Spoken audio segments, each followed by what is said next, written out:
For months now, the 12 News I-Team has been reporting on construction nightmares stemming from the installation of fiber optic internet in the East Valley, ranging from damaged and destroyed properties, homes flooded with sewage because of bad and shoddy workmanship.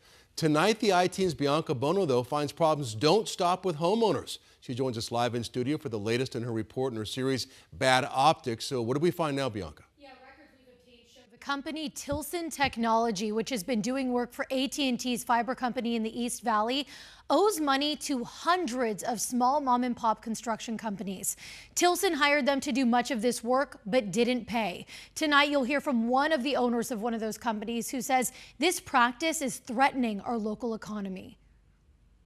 We're a small family-based business. For 25 years, Shelly Kranich has been proudly running her company, Mobile Mix Incorporated, in Arizona. We've been running a concrete slurry and material delivery company since we moved here. Last year, she was contacted by a company installing fiber optic internet in Mesa, and they needed her company's services. And they would do exploration holes to find the lines, and then those holes had to be backfilled. Her company did the work, but when it came time to pay, she said the company, called Dynatech Energy, didn't. How much money did they owe you? About $40,000. As she was trying to collect from them, she got a call from Tilson, another construction company working to install a fiber optic network, this time for AT&T's fiber company called Gigapower. We were a little bit suspicious with Tilson going in, but they seemed to be a large, reputable company that was in many states. There was a pretty big vetting process that we had to go through to become a vendor with them. But what Tilson didn't tell her was that as they were proposing a new contract with Mobile Mix, they had already received multiple complaints from other construction companies alleging they had not been paid. It feels like a slap in the face, the fact that we weren't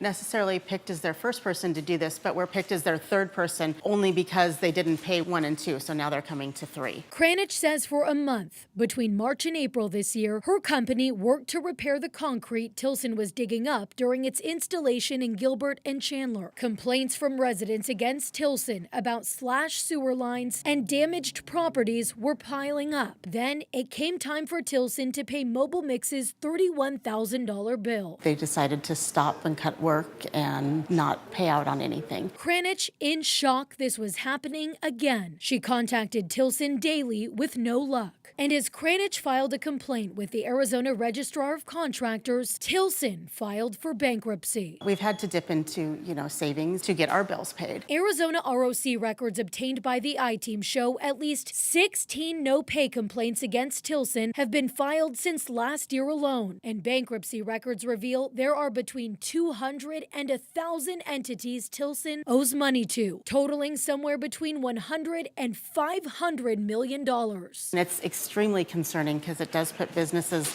like ours into hardships. Kranich's confidence that she'll ever get her money back is low, and questions whether the cities and towns approving these fiber projects and the large communications companies overseeing the installation are aware of the damage being done to small businesses. This is our open balance. Kranich is thankful she's been able to keep her company afloat, but is concerned others won't be so lucky, hoping change is made to the fiber industry as a whole so this never happens again. The cities still get their fiber optic line. Residents still get their fiber optic lines. It's just the people that didn't get paid that are left out in the dark.